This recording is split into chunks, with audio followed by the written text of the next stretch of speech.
So hey everyone, this is me Ekta Mishra.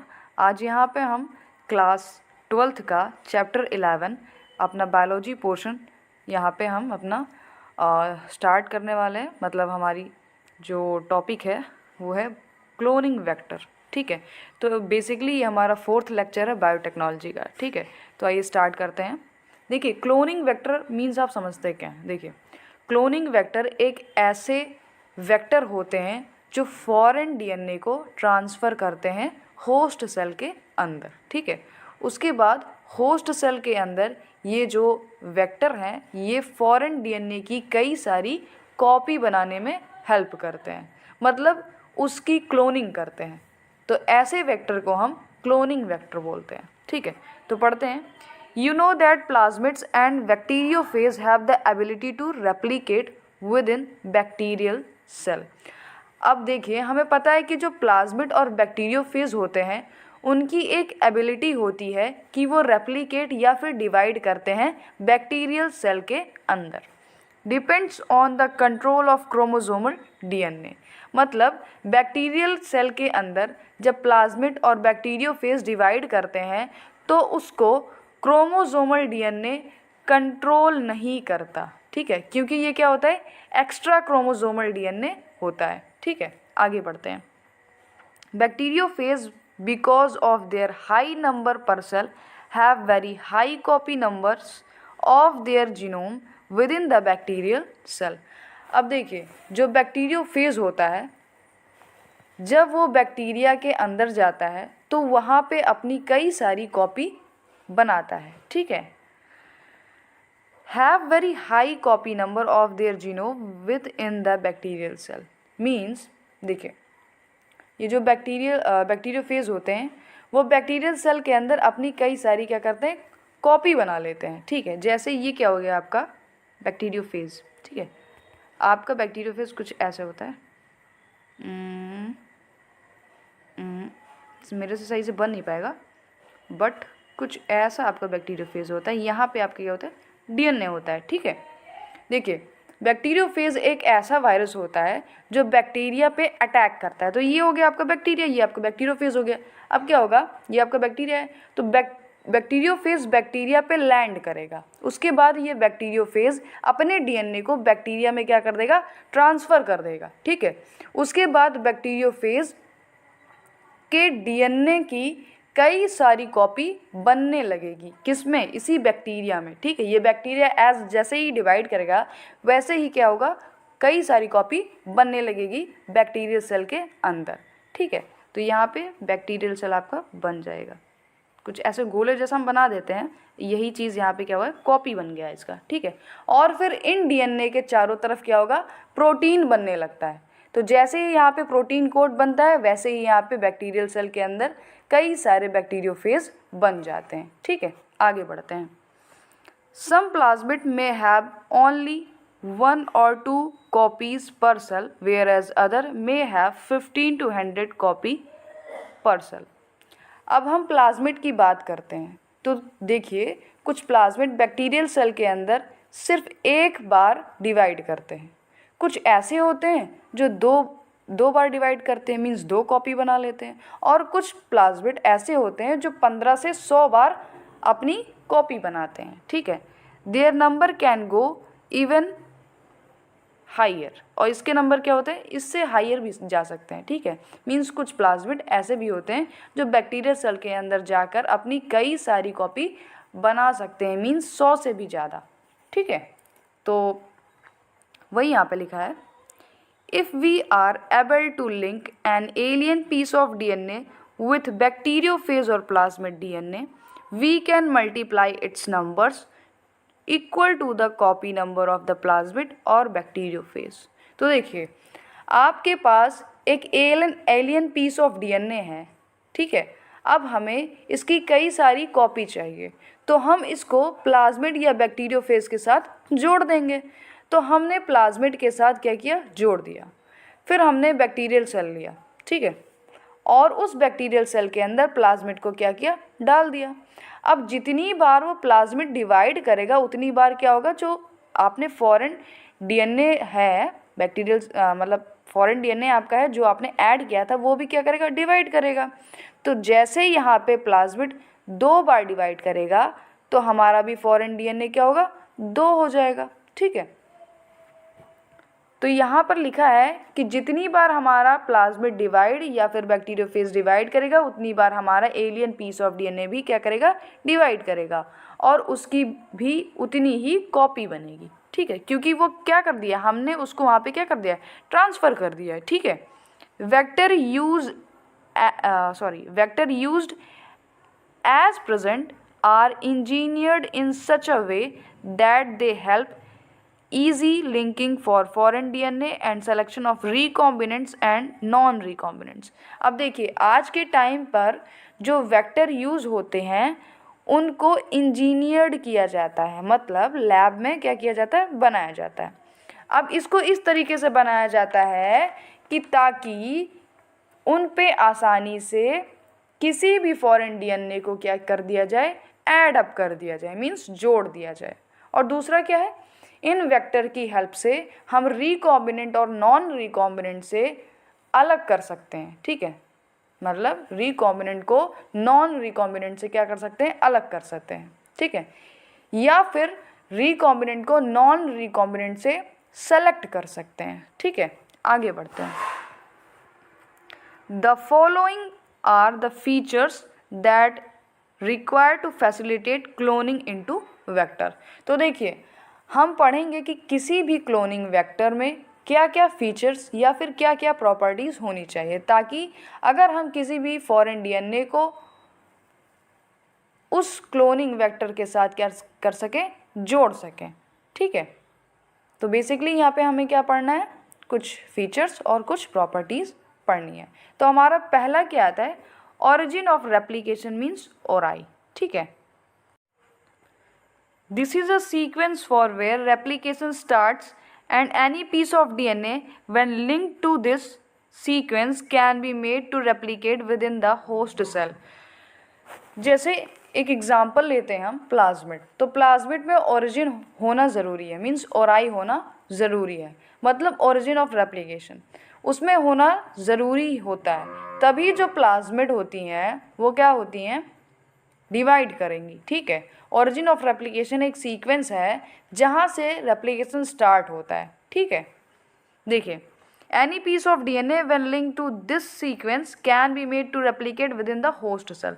तो देखिए अब हमें कोई भी फॉरेन डीएनए की कई सारी कॉपी चाहिए तो हम उसको प्लाज्मिड में जोड़ेंगे और प्लाज्मिड में भी ऑरिजिन ऑफ रेप्लिकेशन में जोड़ेंगे। ठीक है, इससे हम फॉरेन डीएनए की कई सारी कॉपी बनना शुरू हो जाएगा। ठीक है, किसमें, होस्ट सेल के अंदर। ठीक है, this sequence is also responsible for controlling the copy number of the linked DNA. देखिए हमने पिछली वीडियो में पढ़ा था कि कुछ जो प्लाज्मिड होते हैं वो 1 बार या 2 बार या 100 बार डिवाइड करते हैं, और कोई भी प्लाज्मिड कितनी बार डिवाइड करता है ये डिपेंड करता है ऑरिजिन ऑफ रेप्लिकेशन पे। ठीक है, so if one wants to recover many copies of target DNA, it should be cloned in a vector whose origin support high copy number। तो देखिए अगर कोई चाहता है कि उसका जो टारगेट या फिर फॉरेन डीएनए है उसकी कई सारी कॉपी उसे मिले, तो वो ऐसे वेक्टर को ढूंढेगा जिस वेक्टर की ओरिजिन ऑफ रेप्लिकेशन सपोर्ट करती है हाई नंबर ऑफ कॉपी को। ठीक है, सो आई होप आप लोग को समझ में आ गया होगा। आगे बढ़ते हैं, सेलेक्टेबल मार्कर। ठीक है, in addition to ori the vector require a selectable marker. अब देखिए किसी भी क्लोनिंग वेक्टर में ओराई होना चाहिए और उसके अलावा उसमें सेलेक्टेबल मार्कर होना चाहिए। ठीक है, which help in identifying and eliminating non transformant and selectively permitted the growth of transformant. देखिए पहली चीज़ जानिए ट्रांसफॉर्मेंट एंड नॉन ट्रांसफॉर्मेंट होता क्या है। ठीक है, ट्रांसफॉर्मेंट ऐसे बैक्टीरिया होते हैं जो बाहर से किसी भी प्लाज्मिड को अपने अंदर ले लेते हैं, और नॉन ट्रांसफॉर्मेंट ऐसे बैक्टीरिया होते हैं जो बाहर से किसी भी प्लाज्मिड को अपने अंदर नहीं ले पाते हैं। ठीक है, तो देखिए हम सेलेक्टेबल मार्कर की मदद से क्या कर सकते हैं, इसमें थोड़ा यहाँ पे आपको समझा लेते हैं। देखिए ये क्या हो गया, आपका पेट्री डिश है, बहुत अच्छे से नहीं बन पाएगा, बट ये आपका पेट्री डिश है, ठीक है। इसके ऊपर बैक्टीरिया ग्रो कर रहे हैं, ठीक है। अब इस बैक्टीरिया मतलब इस पेट्री डिश के ऊपर नॉन ट्रांसफॉर्मेंट बैक्टीरिया भी हैं और ट्रांसफॉर्मेंट बैक्टीरिया भी हैं। तो जो सेलेक्टेबल मार्कर है उसकी हेल्प से हम नॉन ट्रांसफॉर्मेंट को क्या करेंगे, आइडेंटिफाई करेंगे और एलिमिनेट कर देंगे, मीन्स क्या कर देंगे, हटा देंगे वहाँ से। और ट्रांसफॉर्मेंट जो बैक्टीरिया होगी उसकी क्या करेंगे, ग्रोथ करेंगे, ठीक है। उसकी ग्रोथ को क्या करेंगे, बढ़ा देंगे, ठीक है। ट्रांसफॉर्मेशन देखिए यहाँ तक पढ़ लिया था मैंने। Normally, the gene encoding resistance to antibiotics such as ampicillin, chloramphenicol, tetracycline, or kanamycin, etc. are considered useful selectable marker for E. coli. ठीक है। अब देखिए ट्रांसफॉर्मेंट एक ऐसी प्रोसीजर है जिसमें पीस ऑफ डीएनए को इंट्रोड्यूस किया जाता है बैक्टीरिया के अंदर, ठीक है। और जो बैक्टीरिया उस पीस ऑफ डीएनए को ले लेता है उसे हम क्या बोलते हैं, ट्रांसफॉर्मेंट बोलते हैं। और जो बैक्टीरिया उस पीस ऑफ डीएनए को नहीं लेता उसे नॉन ट्रांसफॉर्मेंट बोलते हैं। तो ये पिछले वाले मतलब यहाँ पे हमने क्या इस चीज़ को हमने समझाया, ठीक है। अब यहाँ इस लाइन में क्या कह रहा है, देखिए कुछ जीन्स होते हैं जो रेजिस्टेंस प्रोड्यूस करते हैं, ठीक है, कुछ एंटीबायोटिक के अगेंस्ट। वो एंटीबायोटिक क्या है, ये जो नाम एम्पलीसिलिन हो गया, ठीक है, टेट्रासाइक्लिन ये हो गया, ठीक है, टेट्रासाइक्लिन, ये सारे क्या है, एंटीबायोटिक के अगेंस्ट क्या करते हैं, जो मतलब कुछ जीन होते हैं जो रेजिस्टेंस प्रोड्यूस करते हैं एंटीबायोटिक के अगेंस्ट, और वो एंटीबायोटिक ये सारे हैं, ठीक है। तो ये जो जीन होती हैं ये यूज़फुल सेलेक्टेबल मार्कर होती हैं, ठीक है, किसके लिए, ई कोलाई के लिए। आगे बढ़ते हैं। The normal E coli cell do not carry resistance against any of these antibiotic. अब देखिए जो नॉर्मल ई कोलाई सेल होती हैं उसमें किसी भी एंटीबायोटिक के लिए रेजिस्टेंस नहीं होता है। अब क्यों नहीं होता है, क्योंकि जो नॉर्मल ई कोलाई सेल होती हैं उसके अंदर कोई भी किसी भी तरीके की एंटीबायोटिक रेजिस्टेंट जीन नहीं मिलती है। तो जब उसके अंदर एंटीबायोटिक रेजिस्टेंस जीन्स नहीं होती हैं तो रेजिस्टेंस भी नहीं होगा। इसका जो नॉर्मल ई कोलाई सेल होता है उनमें अगर हम कोई भी एंटीबायोटिक डालेंगे तो क्या होगा, वो मर जाएगी, ठीक है। सो आई होप आप लोग को समझ में आ गया होगा। अगला टॉपिक है हमारा इसी में क्लोनिंग साइट, ठीक है। तो लगे हाथ इसको भी देख लेते हैं और कंप्लीट कर लेते हैं अपने इस टॉपिक को। अब इस फिगर में क्लोनिंग वेक्टर को दिखाया गया है, ठीक है। इसका नाम PVR322 है और ये फर्स्ट वाइडली यूज वेक्टर है जेनेटिक इंजीनियरिंग में, ठीक है। तो इसमें कुछ रेस्ट्रिक्शन साइट्स होते हैं, जैसे क्या होते हैं, हिंद थर्ड हो गया, ठीक है, बाम फर्स्ट हो गया, EcoRI फर्स्ट हो गया, ठीक है, और एक्सेट्रा कई सारे। तो रेस्ट्रिक्शन साइट ऐसी साइट्स होती हैं जहाँ पे हमारा रेस्ट्रिक्शन एंजाइम जाकर क्या करता है, कट लगाता है, और इन्हीं रेस्ट्रिक्शन साइट को हम क्लोनिंग साइट भी बोलते हैं। जैसे हमने बाम फर्स्ट लिया, अब ये बाम फर्स्ट अपनी साइड पर कट करेगा, मीन्स यहाँ पे क्या करेगा, कट लगाएगा, ठीक है। तो उसके बाद यहाँ पे हम एक फॉरेन डीएनए को क्या कर देंगे, इंसर्ट कर देंगे, लगा देंगे, जोड़ देंगे। तो जब फॉरेन डीएनए यहाँ पर लग जाएगा उसी फॉरेन डीएनए की क्या करेंगे, क्लोनिंग करेंगे, ठीक है। उसके बाद यहाँ पे एक सीक्वेंस आता है ओराई का, ठीक है, सीक्वेंस क्या है, ओराई का। ओराई आपको पता है कि ओरिजिन ऑफ रेप्लिकेशन है, यहाँ से रेप्लिकेशन की स्टार्टिंग होती है, ठीक है। उसके बाद आता है एंटीबायोटिक रेजिस्टेंट जीन्स, कौन सी है, एम्पलीसिन, टेट्रासाइक्लिन, ठीक है। उसके बाद यहाँ पे ROP आता है, ठीक है, ROP। तो जो ROP सीक्वेंस है ये एक प्रोटीन को बनाता है जो इन्वॉल्व होती है किसमें, रेप्लिकेशन ऑफ प्लाज्मिड में। मींस ROP ऐसा सीक्वेंस है जहाँ से प्रोटीन बनता है और इस प्रोटीन की वजह से जो प्लाज्मिड है वो रेप्लिकेट करता है, मतलब डिवाइड करता है, ठीक है। सो आई थिंक आपको इस फिगर के बारे में थोड़ा बहुत जानकारी मिल गई। आइए स्टार्ट करते हैं क्लोनिंग साइट को, ठीक है। In order to link the alien DNA the vector need to have very few preferable single recognition site for the commonly use restriction enzyme. अगर आपको अपने एलियन डीएनए को किसी भी वेक्टर में लगाना है तो वेक्टर में सबसे पहले कुछ रिकॉर्डिनेशन साइट होनी चाहिए, ठीक है, जहाँ पे हमारा रेस्ट्रिक्शन एंजाइम जाकर क्या करेगा, कट करेगा। अब देखिए ये हमारा वेक्टर है और ये हमारी रिकॉर्डिनेशन साइट है। यहाँ पे क्या होगा, क्या करेगा, कट करेगा और किसी भी एलियन पीस ऑफ डीएनए को यहाँ पे ऐड करेगा और फिर क्या करेगा, क्लोन कर देगा, ठीक है। देखिए जहाँ पे हमारा रेस्ट्रिक्शन एंजाइम जाकर क्या करेगा, कट करेगा और जब कट लगेगा उसके बाद ही अपने एलियन डीएनए को वहाँ पे क्या कर पाएंगे, लगा पाएंगे। जैसे बाम फर्स्ट है, ठीक है, तो ये जब अपने रिकॉर्डिनेशन साइट पे जाकर कट लगाएगा तभी हम वहाँ पे क्या करेंगे, एलियन डीएनए को जोड़ पाएंगे, ठीक है। दूसरा उसने बोला कि कोई भी वेक्टर हो उसमें हमेशा मतलब कम रिकॉर्डिनेशन साइट होनी चाहिए, ठीक है, मीन्स एक साइट होनी चाहिए। जैसे हमने बाम फर्स्ट लिया, अगर उसकी जगह पे कई सारे रिकॉम्बिनेंट साइट होते, मीन्स बाम फर्स्ट यहाँ पे है, बाम फर्स्ट यहाँ होता, बाम फर्स्ट यहाँ पे होता, यहाँ पे होता, तो यहाँ कहीं भी रिकॉर्डिनेशन साइट क्या करता है, यहाँ पे सब पे कट लगाता।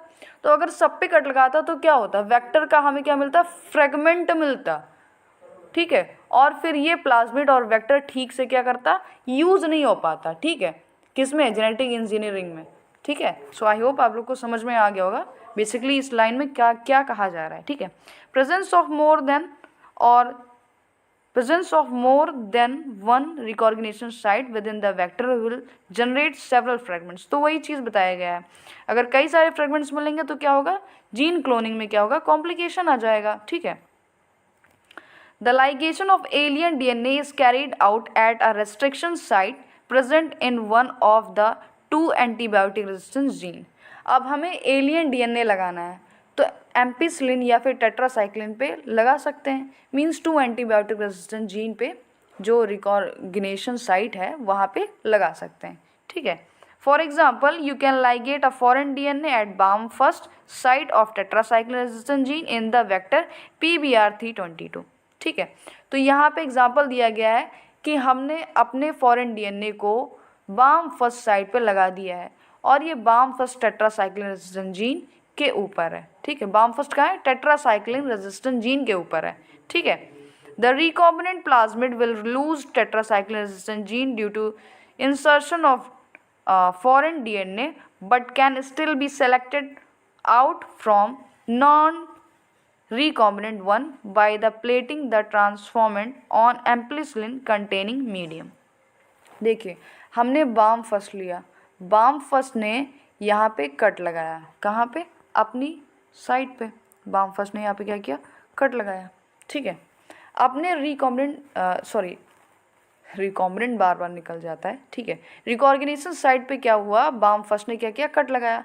अब देखो जब उसने यहाँ पे कट लगा दिया उसके बाद अपना फॉरेन डीएनए यहाँ पे क्या होगा, ऐड अप होगा, जुड़ेगा। तो इससे क्या हुआ, जो टेट्रासाइक्लिन रेजिस्टेंट जीन है ये हट गई, ठीक है। यहाँ पे टेट्रासाइक्लिन रेजिस्टेंट जीन थी, ये हट गई, यहाँ पे क्या हुआ, जो फॉरेन डीएनए है वो क्या हो गया, जुड़ गया, ठीक है। तो जब टेट्रासाइक्लिन रेजिस्टेंट जीन यहाँ से हट गई तो यहाँ पे टेट्रासाइक्लिन रेजिस्टेंट जीन नहीं होंगी अब, ठीक है, और इसकी वजह से जो फॉरेन डीएनए वो क्या होगा, यहाँ पे लग जाएगा, ठीक है। इस टॉपिक को हम डिटेल में समझाने के लिए कोशिश करेंगे और इसके लिए एक सेपरेट वीडियो बनाएंगे, ठीक है। So please don't worry about that, ठीक है। आप अभी 11th पढ़ रहे हैं तो टेंशन बिल्कुल भी मत लीजिए, ठीक है। आगे बढ़ते हैं। The transformants growing on ampicillin containing medium are then transferred on a medium containing tetracycline। देखिए यहाँ ट्रांसफॉर्मेंट लिखा है तो ट्रांसफॉर्मेंट में दोनों आ जाते हैं, कौन कौन से, रिकॉम्बिनेंट एंड नॉन रिकॉम्बिनेंट। इसको एम्पिसिलिन कंटेनिंग मीडियम में डाला तो वो दोनों के दोनों ग्रो कर गए, क्योंकि दोनों के दोनों में एम्पिसिलिन रेजिस्टेंस जीन है, पर मीन्स लेकिन जब हमने ट्रांसफॉर्मेंट को टेट्रासाइक्लिन कंटेनिंग मीडियम में डाला तो क्या हुआ, रिकॉम्बिनेंट मर गया, ठीक है, और नॉन रिकॉम्बिनेंट बच गया, ठीक है। सो आई होप समझ में आया होगा, एक बार फिर से समझा देते हैं। देखिए the transformant grow on ampicillin, ठीक है, जो ट्रांसफॉर्मेंट था वो कहाँ ग्रो हुआ, एम्पिसिलिन पे, ठीक है, containing medium and then transferred on a medium containing tetracycline. देखिए ट्रांसफॉर्मेंट यहाँ पे ट्रांसफॉर्मेंट मीन्स दोनों होता है, रिकॉम्बिनेंट नॉन रिकॉम्बिनेंट, ठीक है। इसको एम्पलीसिलिन कंटेनिंग मीडियम में डाला तो दोनों के दोनों ग्रो कर गए, यानी रिकॉम्बिनेंट और नॉन रिकॉम्बिनेंट, क्योंकि दोनों के अंदर क्या है, एम्पलीसिलिन रेजिस्टेंट जीन है, ठीक है, जिस वजह से वो एम्पलीसिलिन से बचे रहे और ग्रो कर गए। लेकिन जब हमने ट्रांसफॉर्मेंट को टेट्रासाइक्लिन कंटेनिंग मीडियम में डाला तो यहाँ पर रिकॉम्बिनेंट मर गया और नॉन रिकॉम्बिनेंट क्या हुआ, बचा रहा, और ऊपर वाले केस में रिकॉम्बिनेंट और नॉन रिकॉम्बिनेंट दोनों बचा रहा, ठीक है। आगे बढ़ते हैं। The recombinant will grow in ampicillin containing medium but not on that containing tetracycline. वो रिकॉम्बिनेंट एम्पलीसिलिन कंटेनिंग मीडियम में ग्रो हुआ बट टेट्रासाइक्लिन में क्या हुआ, मर गया, ठीक है, वही लाइन यहाँ पे लिखी है। But non recombinant will grow on the medium containing both the antibiotic. और जो नॉन रिकॉम्बिनेंट थे वो दोनों एंटीबायोटिक के मीडियम में ग्रो कर गए, ये टेट्रासाइक्लिन और एम्पलीसिलिन में भी ग्रो कर गए, ठीक है, क्योंकि नॉन रिकॉम्बिनेंट में एम्पलीसिलिन रेजिस्टेंट जीन भी है और टेट्रासाइक्लिन रेजिस्टेंट जीन भी है, मीन्स दोनों है। आगे बढ़ते हैं। In the case one antibiotic resistant gene help in selecting the transformant. एक एंटीबायोटिक रेजिस्टेंट जीन हेल्प करी किसमें, ट्रांसफॉर्मेंट को नॉन ट्रांसफॉर्मेंट से अलग करने में, ठीक है। तो उस एंटीबायोटिक रेजिस्टेंट जीन का नाम क्या है, एम्पलीसिन रेजिस्टेंट जीन है, ठीक है। Whereas the other antibiotic resistance gene get inactivate due to insertion of alien DNA and help in selection of recombinant। और जो दूसरी एंटीबायोटिक रेजिस्टेंट जीन थी वो इनएक्टिवेट हो गई due to insertion of alien DNA, और वो दूसरी एंटीबायोटिक रेजिस्टेंट जीन कौन सी है, tetracycline resistance gene. So I hope आप लोग को यहाँ तक समझ में आ गया होगा, एकदम क्रिस्टल क्लियर हो गया होगा। और नहीं भी हुआ तो आप मुझे प्लीज़ कमेंट बॉक्स में मैसेज कर दीजिएगा, ठीक है। आपको कौन सी टॉपिक कौन सी लाइन नहीं समझ में आई है, I will try to explain myself, ठीक है। सो पढ़ते रहिए, धन्यवाद।